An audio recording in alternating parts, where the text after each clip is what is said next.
27. And what I'm going to do, I'm going to share just kind of machine gun 3 or 4 scriptures here right at the beginning, and just to plant a seed within you. Then we're going to draw from that later on. Believe me, we're going somewhere. Psalms 27 and verse 13. I had fainted unless, now let me go to 12.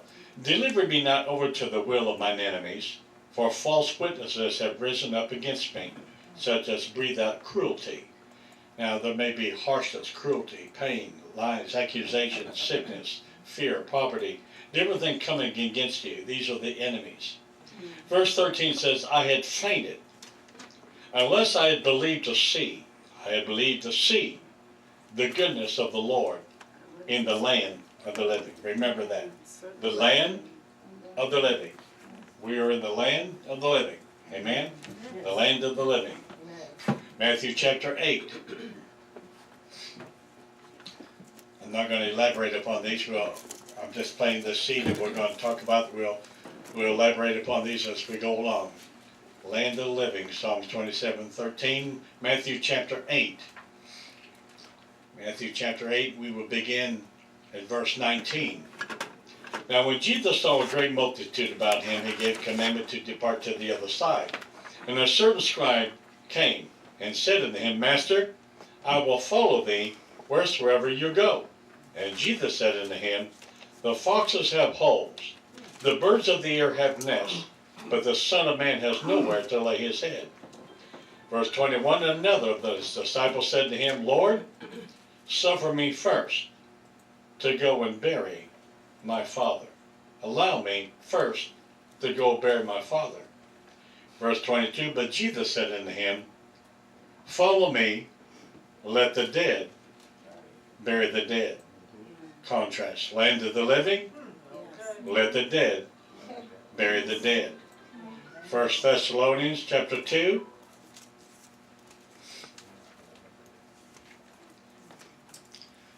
These all make sense to you later on, so we'll go along. 1 Thessalonians chapter 2, verse 17. But we, brethren, being taken from you for a short time in the presence, not in heart, endeavored the more abundantly to see your face with great desire. Now this next scripture I'm going to share, to me, is very comforting, because I've been there. Verse 18, wherefore we would have come to you, even I, Paul, once and again, but Satan hindered us.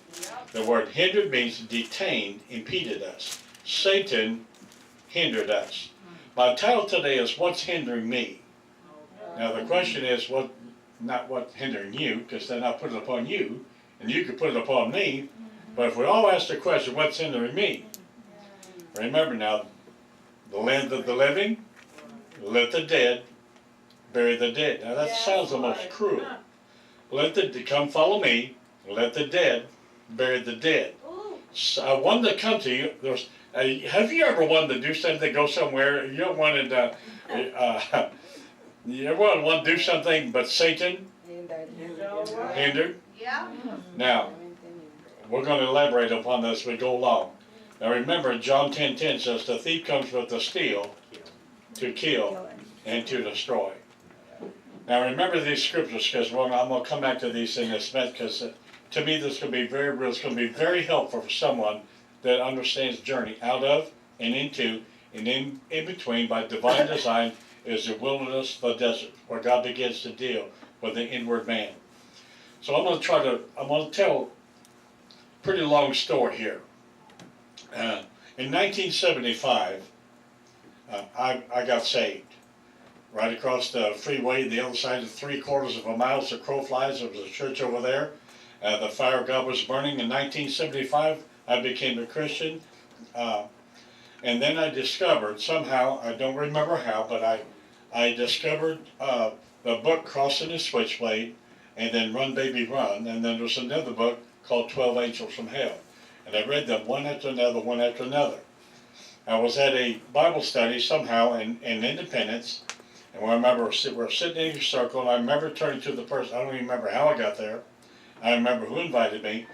I turned to the person to the left of me, and I said, I've been reading these books by David Wilkerson, The Cross and the Switchblade, Run Baby Run. about Nicky Cruz. I go, oh, would to God. I just would to God that there was a teen challenge center in Kansas City.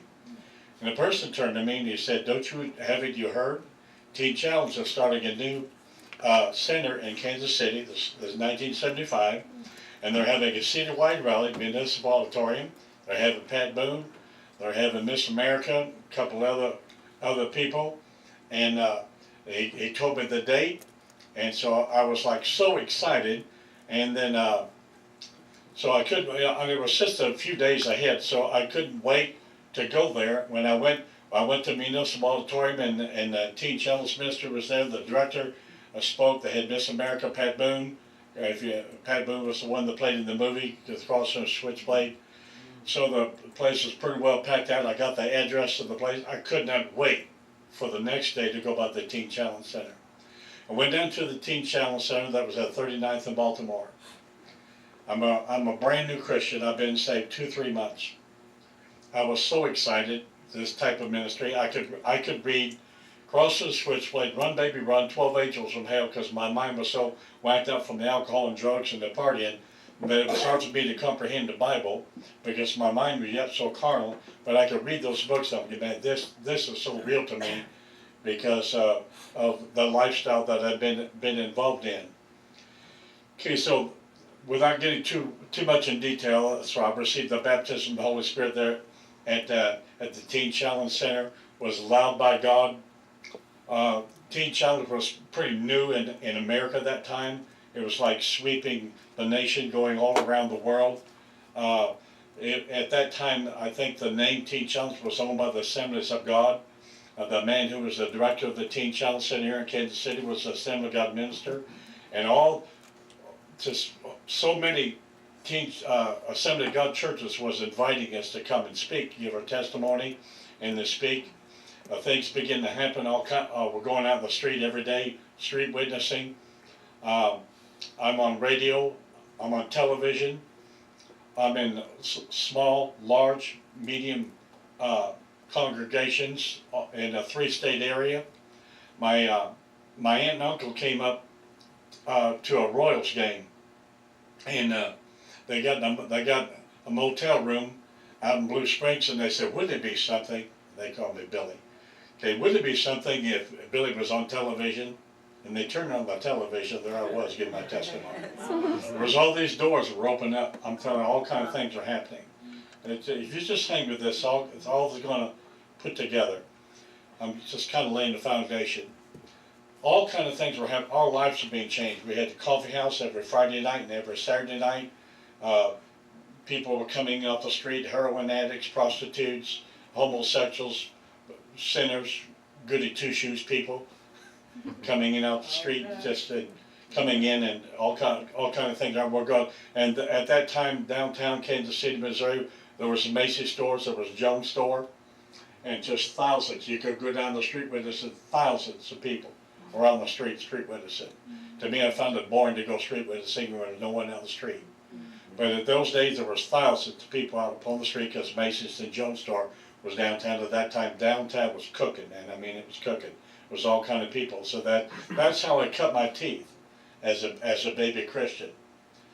Without getting into too much detail, and this is what I really feel like the Lord's heart and His emphasis is.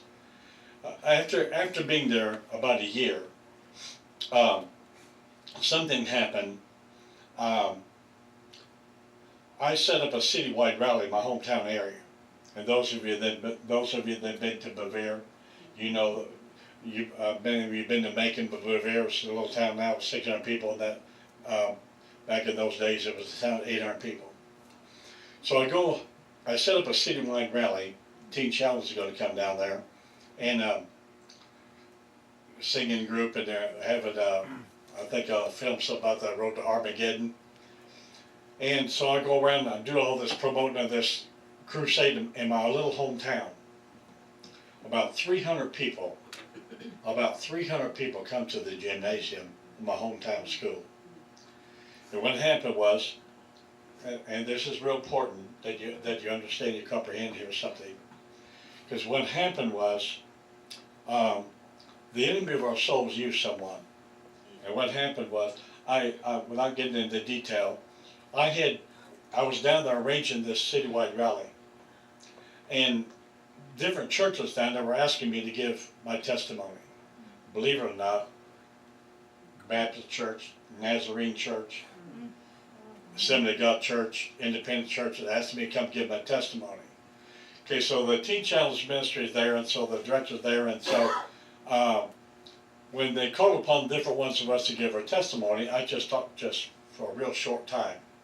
And because I knew that the people that were there, the director didn't know that I'd been speaking to all the churches. So I thought it was humility to just speak just real briefly and let the other guys give their testimony, the other guys and girls give their testimony. So I just spoke real brief, and that offended someone on the team, and snatched the microphone and called me up and kind of embarrassed me in front of my hometown area. My mom and dad's out there, and through all my aunts and uncles, and did something. And what happened was, if you understand this, if I can communicate this in a way that you understand, what happened was the enemy of our souls. What happened was, in that service, when I left, I walked out of that service in my hometown area, citywide rally with 300 people there that I had arranged, did all the work. I walked out of there with a great big demon. Went in there free, walked out bound, and it happened in a church service. Now, what I want to communicate to you is a whole bunch of things, because God wants to help hurting people. And I'm going to tell you a story, and then a story within the story, and this is going to make sense to you. And it's going to build faith within you that, as Pastor Brian was talking about, that God has methods. What I want to reveal to you is some different methods. On top of that then, I found out just about the same, a very short period of time. I am a brand new Christian. I wasn't a sinner. I was a filthy sinner. Paul said he was chief of all sinners. I know what he was saying. So I was a big time sinner, and I was streetwise. And so this happened to me about the same time. I found out that there was a man with a medium-sized ministry, someone or fairly large. I found out this guy was a closet homosexual. Had this ministry, and the enemy used this other person, and I go to this other ministry, and a preacher grabs me by the neck, pushes me against the wall, and begins choking me. 1, 2, 3, pow, pow, pow. Wow. Now, turn to Ephesians chapter 6, if you would please.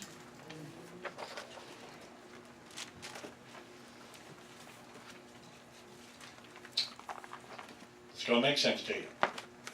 Now, I've told this story, different parts of different places I go. I tell different parts of the story, and I think you would find it interesting that during this time, and what I'm going to say now, I'm not for sure about the exact chronology, but I went to a church service in Kirksville, Missouri, and it was I got called out by a lady who gave me a prophetic word. Now, what I'm going to say now, I want to say over and over again the methods of God. And when you see the different methods of God, well, we don't want to hear about what God used to do. We want to get in position so God can use us. And that's why I'm going to tell you some different stories. About this time, when pow, pow, pow, 3 different things happened to me as a brand new, it greatly troubled me, the 3 different things that happened. And a lady calls me out at this time and said to me prophetically, the devil has used 3 people to try to destroy you. She didn't know what happened. Called me out, said the devil, you have to understand, who? Has used? Yeah. Okay. Now, in Ephesians chapter 6, Finally, my brethren, be strong in the Lord and in the power of his might. Put on the whole armor of God that you may be able. Yes, Lord. If you don't put on the armor, you won't be able. Right. Conditional promise. Put on the whole armor of God Yes, Lord. that you may be able to stand against the wiles of the devil. The enemy was trying to destroy my soul. The enemy was trying to destroy the call of God upon my life. Yeah. The enemy was trying to take my destiny, Yes. my inheritance, my Yeah. purpose, the God's will for my life. So he said, put on the whole armor of God that you be able to stand against the wiles of the Devil. Devil. Have you ever thought someone, some person was your problem? Yes. Yes. Hang on, we're going somewhere. Against the that you may be able to stand against the wiles of the. Have you found out the devil will use people? Yeah. Oh, yes. I know that for sure because the devil's used me. Yeah. Me too. See, be careful now. You know, don't always put on someone else That's right. because anything that comes to me, I know how to release it. Yes, Lord. That gets me. Amen. It's right there. That you may be able to stand against the wiles of the devil. For we wrestle not That's true. against our wife or husband, children, people, supervisor, neighbor, people. We wrestle not. Now, a lot of people stop right there. We're not, no wrestling. Jesus did everything wrong. Let's go home. Let's go party. Yeah. They claim that we wrestle not. Yeah. We wrestle not against flesh and blood. The word wrestle is spiritual conflict. What I didn't know as a brand new believer, only been saved 2 or 3 months when I started working at Teen Challenge. And so I've been saved about a year, and different things happen. So we wrestle not against flesh and blood, or let me put it, we're not wrestling against people. But you'll discern powers of darkness operating through someone against you. Yep. Yes. And many times that person doesn't even understand. No. True. The first person didn't even know the devil used him. Yeah. Didn't even know. They don't. There was I remember, well, all I can tell you that service I walked in a free man, and I walked out bound. But I did not know, even though right at the very beginning when I went to Teen Challenge, someone handed me the book Pigs in the Park by Frank Hammond. Read it. Some people coming up the street, we'd cast a few demons out, but I did not understand. I did not comprehend. It's just too big, too deep, too revelatory. There was too much there. I did not comprehend it. And no church when you went around the churches in 1975, they were not doing deliverance. If there was any deliverance done, it was done in a quiet and room, not out in front of people. To me, the gifts of the Holy Spirit and the supernatural need to be modeled publicly on a regular, continuous basis for people to get it. I didn't get it. I didn't understand. What a great tool. I'm bound, but I don't know. Here's a whole lot what I want to say to you, is that I end up moving back home. And it takes 2.5 years to break what happened to me. Now it might take 2.5 minutes. Amen. Yes, Okay. Lord. Now hang on, because we're going somewhere. Okay, so when we're not wrestling against flesh and blood, but against principalities, powers, against rulers of darkness of this world, against spiritual wickedness in high places. I'm found in high places. High up in the ministry, high up in the church. Okay, high up in authority. Okay, so I used to say, and that prophetic word that I said that the devil has used 3 people. It was the devil. Demonic satanic strategy. Yes. And what you have to understand, God given everybody, every believer, you got something. Yes, Lord. And Satan will come but to steal, to kill, and destroy. Okay, so Satan was working to stop. Yes. That's See, true. if the devil will have people, a birth mother, abort a baby in the womb, Right. And he does. if they kill in the womb, it surely kills someone that's been born out of the womb, Yes. right? Yes. Okay. Now, so the important thing is we understand there's going to be a wrestle, there's going to be conflict, there's going to be war, there's going to be a fight. that we got to put on the whole armor of God that you may be able to stand Yes, Lord. against the wild, the tricks, Yes, Lord. the schemes, the plans, the strategy of Yes. hell itself Yes. against you. Yes. See, many times we get in trouble. We think, well, the devil might attack Billy Graham or T.D. Jakes, but who am I? See, Satan knows the potentiality of the anointing within every believer and the potentiality of the anointing in Jesus. Yes. The same spirit that raised Christ from the dead shall dwell in you and quicken, make alive your mortal body. Hell that never want you to get to the maturation of the gift of the talent, the anointing that God had given you. So there's people here that Satan's had a strategy again to steal, to kill, destroy. Yes. You've been around the land of the living, Yes. and then I found myself feeling a little dead. Yeah. Now what happens is I moved back home. I'm going to say a couple things here that you may disrespect me for this, but I moved back home, and because back in the hippie days, my hair was as long as Aaron's hair there, and you don't live in a town of young people, and people they can add 1 + 1 and come up with 2. What I'm saying. Right. So this happens to me. I'm saved. Everybody knows I'm saved. Everybody back home knows I'm saved because in a little town, everybody knows everybody. And I give my testimony in all these churches. 300 people come out to the gymnasium to hear us give a presentation, and so everybody knew. Yeah.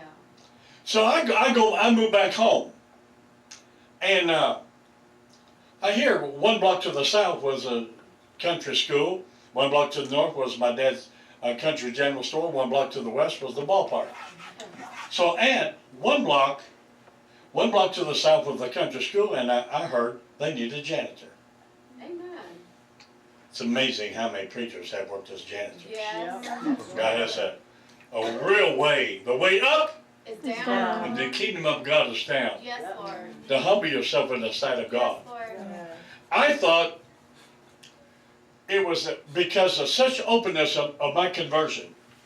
Everybody heard that I got saved. And so I thought that little community was saying to me, knowing, they didn't know all the details, they just knew that I was hippie.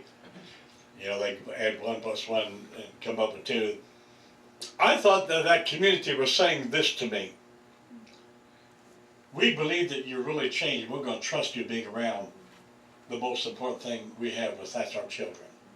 Right. That's how I saw. I could walk 1 block to the south, beat this country school, and work as a janitor. There was a time during this that PTL was like really cooking, and I was watching Christian TV, and there's something about me, some of you've been raised in small towns out in the country, that's just something, to me, something about being outside, seeing the blue sky, the green trees, the grass. It just does something to me. Yes. So I'm living in my mom and dad's house. I'm working as a janitor, and I'm doing real well with God. I'm doing well with God. And one day, you've heard me tell the story, one day, my mom makes me bacon and eggs. I sit down at the kitchen table, eat bacon and eggs for breakfast. Beautiful sunshiny day. Amen. I think it was a summer day, about 80 degrees, something like that. I sat down, ate the bacon and eggs, and I walked out our little back porch and just enjoyed the beauty. And all of a sudden, out of my mouth, vomit. Vomit just shot out of my mouth. I mean, profusely. Vomit just shot out of my mouth. And what it was lust demons that said, we can't function in you anymore. Amen. I'm checking out of this hotel. I've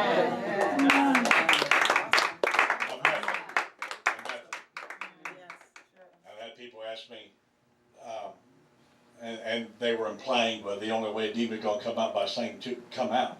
And no, I could tell stories for a while. But I'm doing real well with God. And the lust demons that I had so strong for so long could not function. I wouldn't tune in to their station. Amen. Their thoughts, their desires, their words, their action. Yeah. And the demon said, I'm getting out of here. Amen. I can't function in here. I can't manifest. Amen. And the demons became so uncomfortable with me, they just checked out, they came out by vomiting. Amen. And I know there are a couple of different ways that before the things that happened at the organization that I was working at, we had an all-night prayer meeting. I'm not going to drag you through this because I said this not too long ago. We had an all-night prayer meeting, and I was the last person going through because the Dean of Men was heading several people on a tour of the 4 stories of the building that we were in. The Dean of Men was leading, and I was the last person going through, and we're walking through this little small bedroom, and this demon throws this girl down, this attractive young girl down, about 25 years old, throws her body down the bed, spreads her legs, says, come on in, big boy. Want to have sex at an all-night prayer meeting Wow. at the Teen Challenge Center. And so we go downstairs, there was a big table, and we went back down to have prayer. And what happens is when we went back downstairs for prayer, then the girl's sitting right at the end, she's sitting right at the end of the table, and I'm sitting right here. And she's looking at me, and we're sitting at this great big like conference table, and no one is saying anything. This girl's looking at me, and people are discerning something going on, but I don't know what it is. She's looking at me, and looking at me, and looking at me, and I'm committed to God. Yes. I mean, when I decide to get saved, that's it. I'm going to be saved. And been there, done that, not going back to that. Amen. What I have now is better than that. Yeah. That really helps you with freedom. That brings freedom. She keeps looking at me, and everybody discerns something going on. And the girl gets up and she walks, and like right over where that door is, there was a bathroom back there. She walks in there, leaves the door open, and profusely vomits. She's vomiting out her sex devils. And the lady, the very attractive lady, there's a little bit older than her, when she's sitting at the end of the table there, and she speaks. No one's talking at this table. Everybody's discerning something going on. And the lady that brought her was a little bit older than her, and she'd been a sex addict. This girl was a sex addict, and she was a sex addict. And when the girl gets up and walks, she leaves the bathroom door open and begins to vomit profusely, and sex demons are coming out of her body. And the lady says, that's how I was delivered of lust whenever I got saved. Wow. It came out by profuse vomiting. It came out by profuse vomiting. Okay, so that same experience. So God is methodical. God has methods. The demons in her confronted the holiness of God. And the presence of God, these demons checked out of her hotel. Amen. Her life would change. Come on. Somebody need to give God some praise. We're talking about changed lives here. In that case, it didn't take hours and hours and hours to come out time. There's an anointing that destroys yokes of bondage. Now hang with because we're going somewhere. Okay, so I'm looking at, remember now, I had this tremendous deliverance. I walk out in a beautiful summer day, sunshine, and all of a sudden I experience no nausea, no pain, no discomfort. All of a sudden, vomit shooting out of my mouth profusely. Wow. Real odd. And I had to understand what happened at Teen Challenge when that lady said when I was delivering my lust demons, they came out by profuse vomiting. I knew what happened to me. The demons could not function, they couldn't manifest. I wouldn't tune into the thoughts, their desires, their words, or their action. Amen. And the demon said, I can't manifest here, I'll go find someone else. Yeah. And it willingly came out. Amen. And the reason they came out willingly was because the Bible says, submit therefore to God. So I was submitting to God. Secondly, comma, I was resisting the devil. No thoughts, no desires. Amen. Come on. No words, no action. Yes. I was resisting. I have a will. I can choose this day who to serve. I got dominion over thoughts. I don't have to think it. I don't have to allow it to manifest to feel it. You can commit adultery, fornication within your heart and within your mind. That's why I'm making some people mad here, but masturbation is sin. Yes. When you're pretending, you're acting out. Okay? Yes. Okay, so fast forward now. I just told you I'm doing real well with God. 2 years go by. About 2 years, and I'm working as a janitor. They come to me and they say, and I mean, we were redoing the school, and a Christian brother, he was the other janitor, and he and I got along real well. He was a good young Baptist man, and he really respected me. We got along just real well. He did one shift, I think he did the first shift. I'm not for sure which. Anyway, got along real well. 2 years go by, and I've been doing well with God. But time began. What happened was they came to me. They said, "Listen, we got some government money. We can get some government money."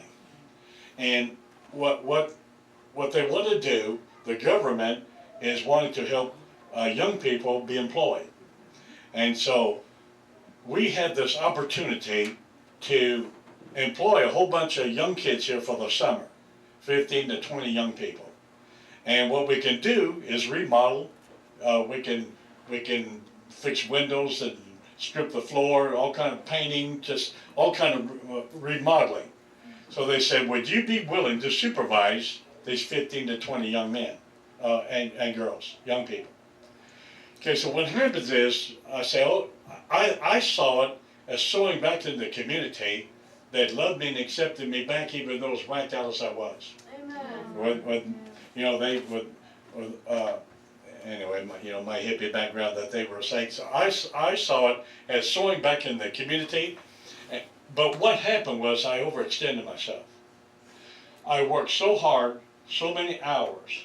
And so not only did I work all day long with the remodeling, then there were still all the events that was going on at the school, and keeping the furnace going and different things. And I lived 1 block from the school. People were constantly coming by and wanting me to unlock they wanted to get into the school for different things. And what happened was I became weary. I became worn out. I became totally exhausted. Let me use a word that will fit in more than one way. I began to experience massive burnout. Yeah. I just became frazzled. It was one of the worst, hardest times I've ever been in my life, in my Christian life. I was experiencing burnout. I was exhausted. I was feeling pain within my body. I was getting oppressed within my mind. I was overextending myself, thinking I'm doing something good, but doing something good was keeping me from the best. Wow. Right. And it brought me as a slave, it brought me into bondage. Yeah. And I actually came to the place, this may be the only time I've really been there, I actually came to the place that I thought I was on the verge of a nervous breakdown. I really thought that I've got the focus here that Yes. I could lose my mind. Yes. I'm so overwhelmed here. I've taken on a whole lot more than what I can chew. I had been working at the school. I'm living at my parents' house, so I'm saving some money. So I come up with this idea. I don't throw tomatoes at me. In my heathen days, not now, but in my heathen days, I had become so unreliable, so selfish, that I was working at my dad's store, Country General store, and so all my comrades are coming by and we're playing cards. So a customer can't even get their car into the driveway because I'm so selfish. Wow. Yeah. And my dad looks out the window and sees. My dad comes down and this did not go over very well. So I was asked to move out of the house. Well, let me put this. That's important. I put this in there. Before that happened, I'm working and I'm saving money because I'm living on my parents' house, and then, well, it was after this. So then when I move out, then I'm going to I hate this, Rexall's drugstore.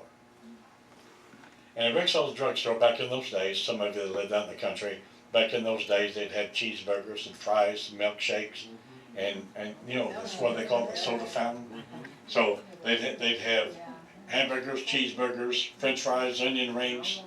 So when I move out then, what was happening then, we always knew the girls who worked at the counter. Yeah. Wow. So I'm going there, and we know the girls, and so I ordered me cheeseburger or fries, milkshake, and Coca-Cola. So the drugstore, the man in charge was in the back. He was the druggist, so she's the little clerk up there. So I would hand her $1. Now he can't see from back there. I know he can't see. I hand her $1, and she hands me back 4 quarters. Yeah. Wow. So I'm living and eating Free. Yeah. off of Rexall Drugstore Wow. because I'm a schemer, because I'm selfish. Yeah.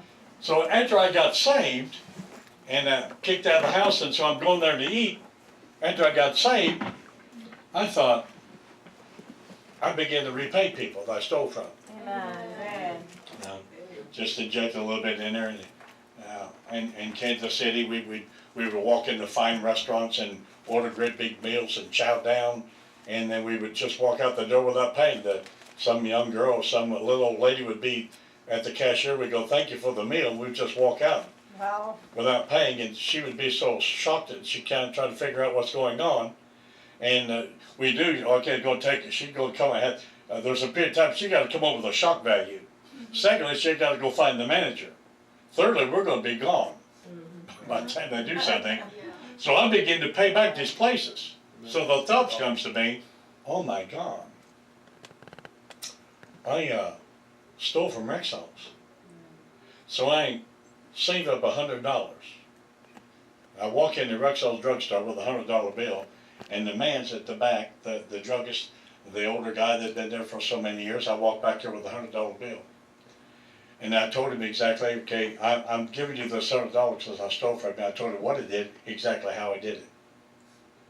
He was like so shocked. Yeah. He looked at me, and you know, back in those days I wore a suit.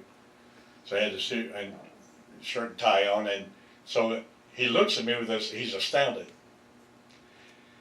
And he says, are you on your way to church right now? Which I was. I was going to the gospel center, living back home. I was on my way, I think it was a Wednesday night. And I'm going, he says, are you going to church right now? I said, yeah. He said, take that $100, put in the offering. Amen. Wow, that's awesome. Wow. Praise God. So awesome. Now hang on, because we're going somewhere. Yes, Lord. This is going to be so practical today. What happened as a result of that, something happened that changed my life. What happens is, I go to this guy, the Rexall drugstore man. He owns his business. He's a pharmacist. He goes to the Chamber of Commerce. And so he goes to the Chamber of Commerce, to all the businessmen in the community, says, let me tell you a story you're not going to believe. Amen. So he goes to the Chamber of Commerce and begins, let me tell you about Bill Stankovich. Wow. Let me tell you what he did. Praise God. And so he tells all these businessmen. This guy comes to me and tells me I stole from him and gives me $100, tells me how he stole from it, and apologized, asks my forgiveness, and we're beginning to spread through the community. Now, I'm living in Bavaria down here. Well, I'd moved to Macon by the time, we're beginning to spread. The next thing I know, the phone's ringing. People contacting me, businessmen in Macon are calling me up and offering me jobs. Amen. Wow. Amen. That's so awesome. This one business owner says, I says, there's something different about you. This head's word you see. Everybody has skeletons in the closet, and you're bringing yours right out in the open. There's something about you. There's something about. Now, hang on, 'cause we're going somewhere. I'm going to tell you, this is going to make sense. Just take me a while to get there. Okay, so I get this invitation to come. Again, don't throw tomatoes at me, okay? Remember now, I told you that I've been working at the school, and it was for all the summertime. We got 15 to 20 kids. I mean, I'm exhausted. I'm at a stage of a nervous breakdown. I'm serious. I was really burnt out. I was in the danger zone. So I get this invitation. This business. These two businessmen call me in, and they call me to a funeral home. Call me to this funeral home, and I won't go into too much detail because we're recording here. So here's what was going on. I'm a Bevere boy, and my whole reputation has been changed from as negative as it can be now to very positive. And word was spreading. Not only Bill Sinkovich saved, this guy is going and paying off past debts, and he coming in and said he stole from me and paid me back. Amen. Something is about this guy. So these two businessmen says this. Now this is they had a proposition for me. Remember now, I'm whacked out, tired, exhausted, just about on the verge of a nervous breakdown. So these two businessmen come and say, we got a proposition for you, because there's something different about anybody that can do what you did.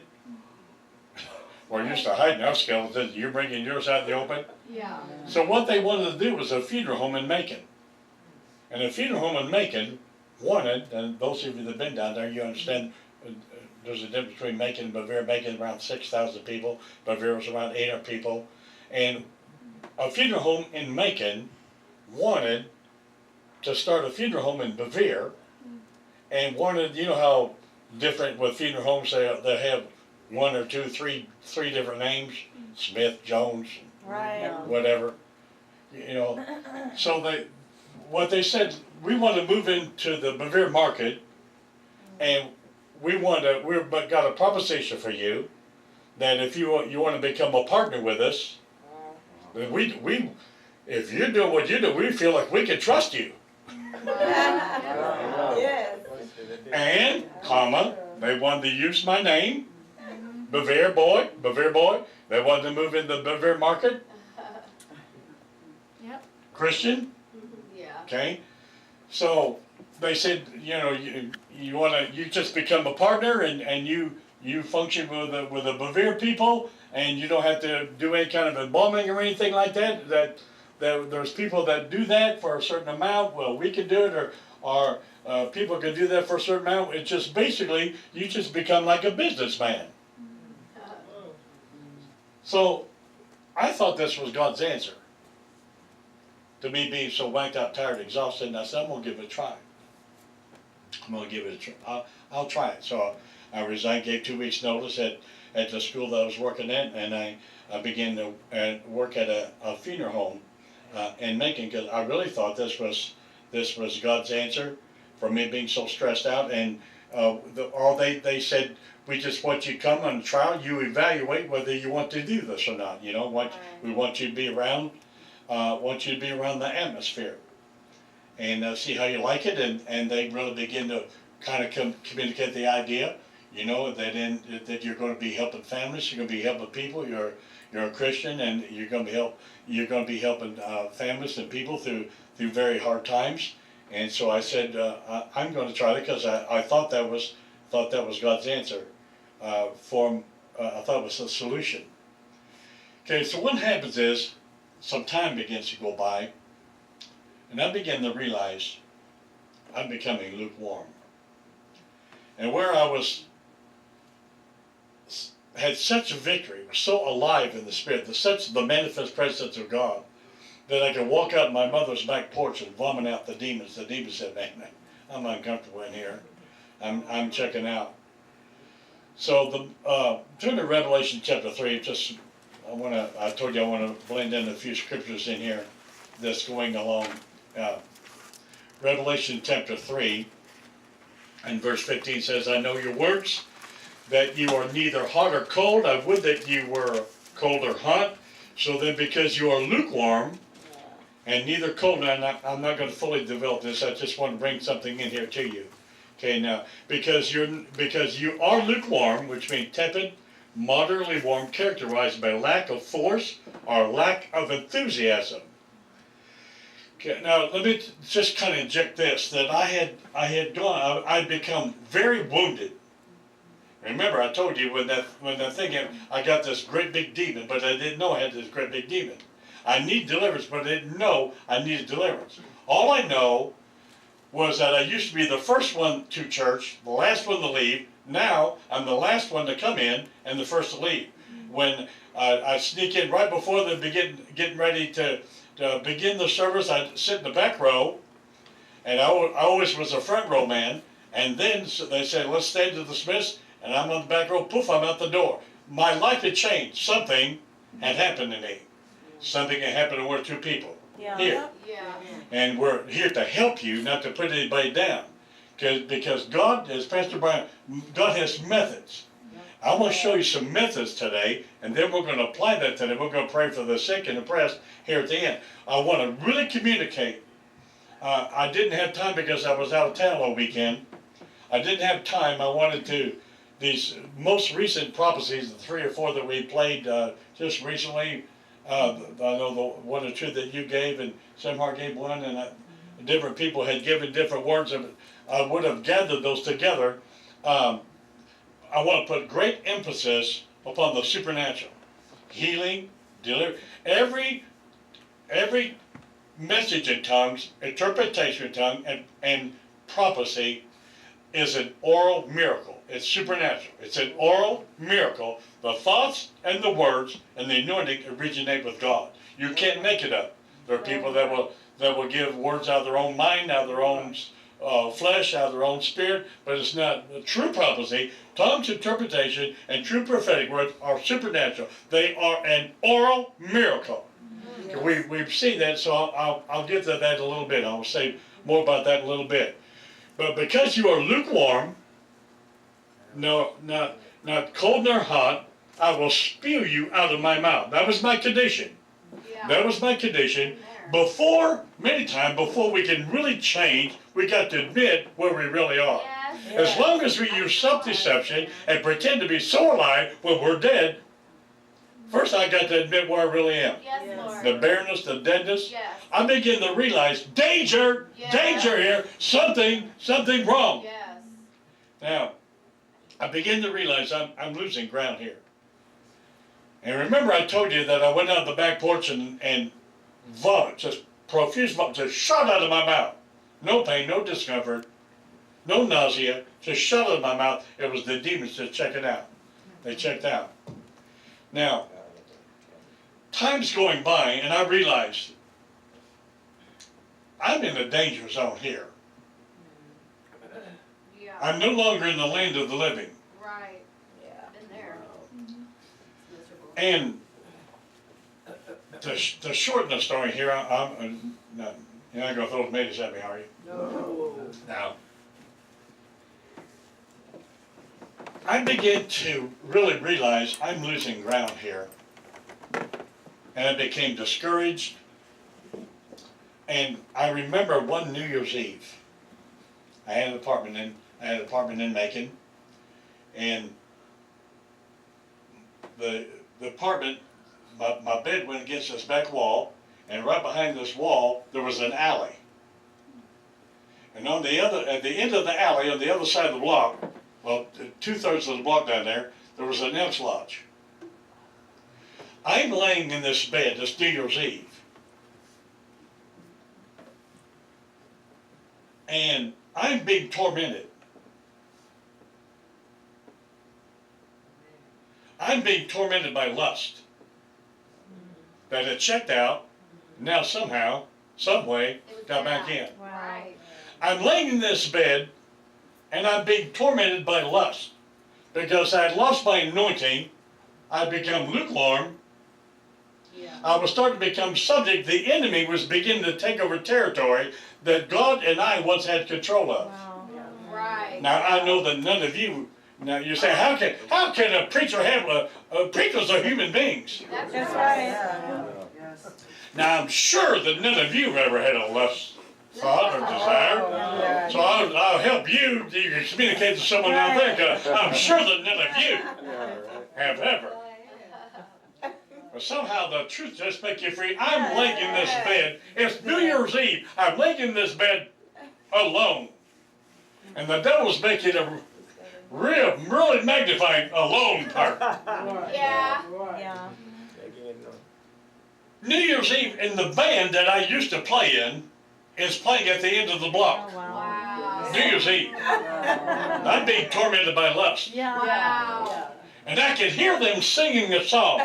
The words of the song. Yeah. I get a little lonely in the middle of the night. I need you, baby, to make me feel alright. I heard a demonic voice said, run down there. And they're just greet you. All your comrades are greet you right back there. Come up and take a microphone and start singing. I heard a voice. Wow. For sure. Yeah. I realized, danger! Yeah. Danger! Yes. Danger! I'm in trouble here. Right.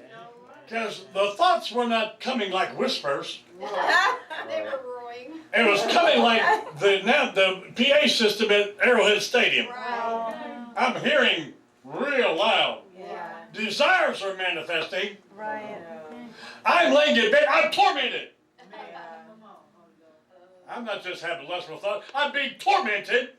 And I'm hearing voices. And I realize I'm in trouble. I've never, now when I was in the beginning, when I was at Teen Challenge, I did fairly well with 24-hour fast. I will never win any fasting awards. Now you're going to kind of chuckle at me here. I decided I am really in danger zone here. This is about heaven or hell. Yeah. I'm in the verge of getting overwhelmed. Remember now, I was at the verge of a nervous breakdown. And what happened with the enemy just began to take back territory. How long it'll come back, I don't know how it'll come back in. But that's, you know, sometimes you just gotta be honest, and I realize I'm in trouble here. Yeah. I'm in trouble. So I decide I can't live like this any longer. So I tell God I'm going on a 10-day fast. Now, you have to understand now, at that time I was saved about 3 years. You have to understand my immaturity, how carnal my mind was. So I go on a 10-day fast, and the only thing I would take into my body was classic Coke. Wow.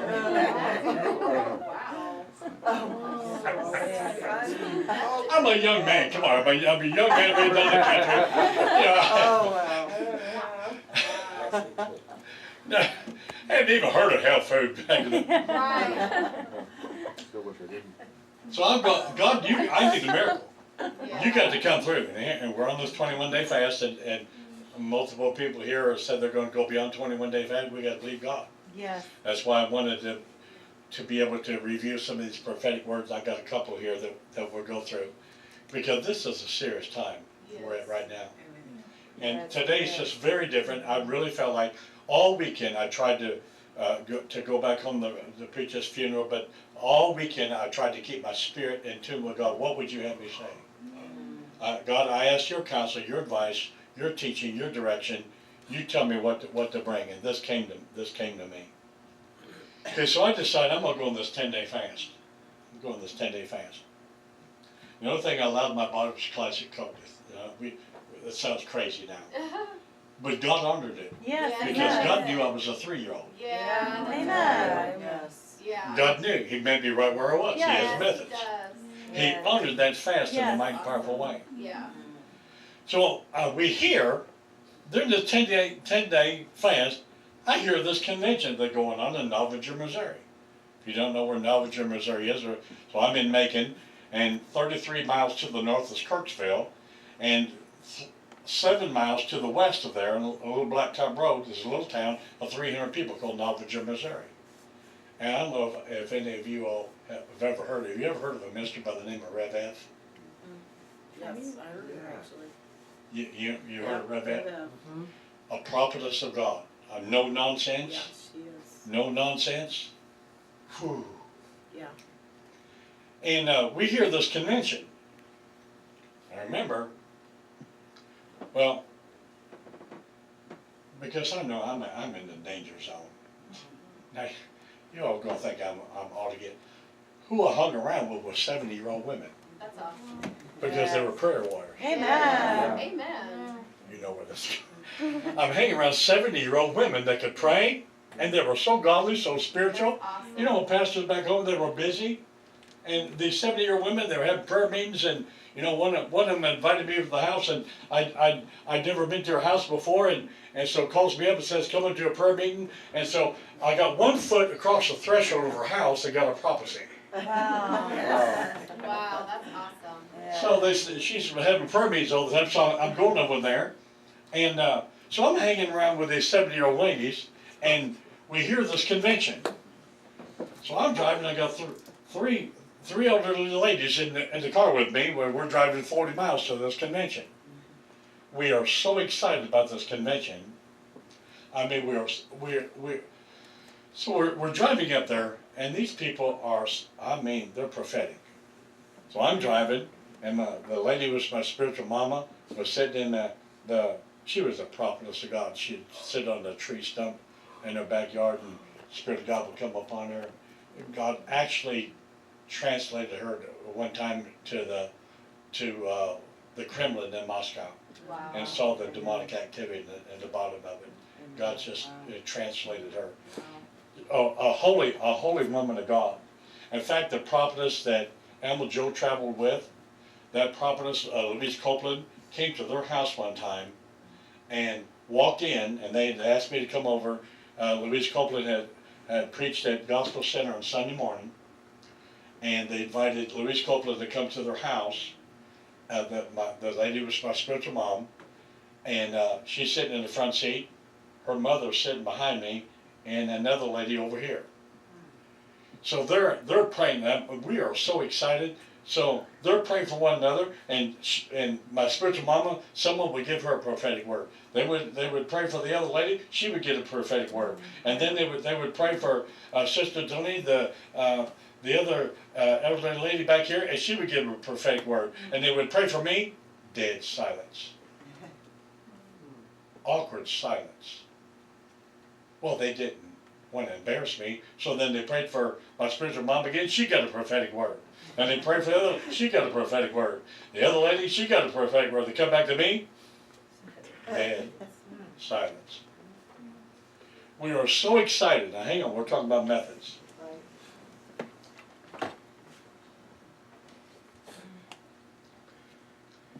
We were so excited about this convention.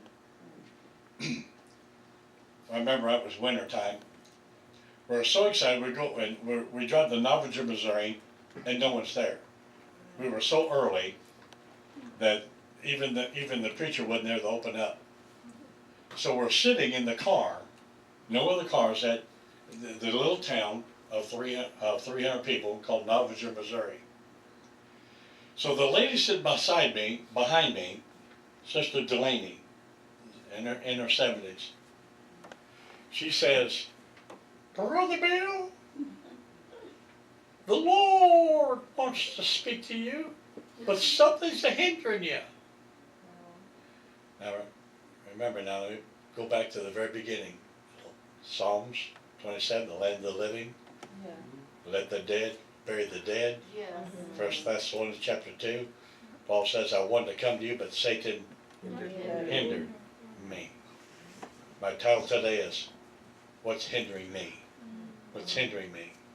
Every one of us need to ask, what's hindering me? Yes, Lord. And then deal with it. Don't pretend that you don't have a problem. God has a solution for any problem upon planet Earth. What's hindering me? Okay, Sister Delaney said, by the Spirit of God, she said, and this I'm not exaggerating this hour, Brother Bill, the Lord wants to speak to you. Something's hindering you. And my spiritual mom was sitting in the front seat by me, had the gift of love in a powerful way, and said, "Oh, why? We've got to pray." Aww. So these three ladies began bellowing out in tongues. I mean, it was violent. They're in the car, praying in tongues loudly, It's like the car was shaking. Praise God. That's awesome. I'm sitting there. Yes. They are bellowing together in tongues. I mean, it is loud. Awesome. It is loud. And they go on for Wow. a while. And then all three of them begin to soften, begin to soften, begin to soften, begin to soften, begin to soften. Then it became quiet. Then Sister Delaney behind me. Remember his message, got his methods. Sister Delaney's sitting behind me, and it's powerful. You ever heard a message in tongues just weeping? You could get saved just over the message in tongues. It's such a weeping anointing. She gives us powerful weeping, compassion, loving message in tongues. Sitting right behind me.